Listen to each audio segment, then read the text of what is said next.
And the commission that studied the events of 9/11 identified interoperable communications as the #1 issue that needed to be corrected. Maryland had struggled with the statewide radio communication issues for many, many years. Today was an exciting day. We had Governor O'Malley initiate the first call on Maryland's new statewide 700 megahertz communication system. It's a big step because it's the first time we're able to communicate from county to county, agency to agency on a single radio system. This is Governor Martin O'Malley initiating the first call on Maryland's new statewide 700 megahertz radio systems.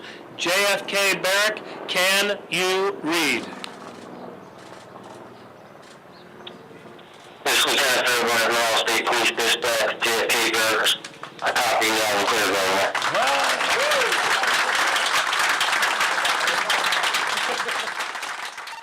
Our first responders now, firefighters, paramedics, police, even public works, will be an interoperable system that will operate with anybody in the rest of the state, including our neighbors in Queen Anne's County and Cecil County and the state of Delaware. Kent County was in a unique position. Kent County is under an FCC deadline to replace their system by the end of this calendar year. So we were able to use the state infrastructure. All Kent had to buy was their radios, and they'll be able to operate on the state system also. We're a small county, probably one of the smallest in the state, and for us to be able to have a system like this is just incredible. It'll be a 20-year, 30-year system that we would not have been able to have without this option with the state. Phase 1 is centered on the I-95 corridor, but it will connect much more. 3 MSP barracks will be able to speak with MBTA police at BWI, at the Bay Bridge, at the ICC, and more. Kent County is going to be the first local jurisdiction to join the Maryland statewide system, and many more local jurisdictions will be included as the phases get rolled out. The next phase, which we've already got approval from, is for the Eastern Shore, and that'll be the entire Eastern Shore, all the counties, and that should be operational by the end of next year, 2013. I think it wholly appropriate that we would have this announcement here in front of our own World Trade Center and in front of the 9/11 memorial that we chose to erect ourselves.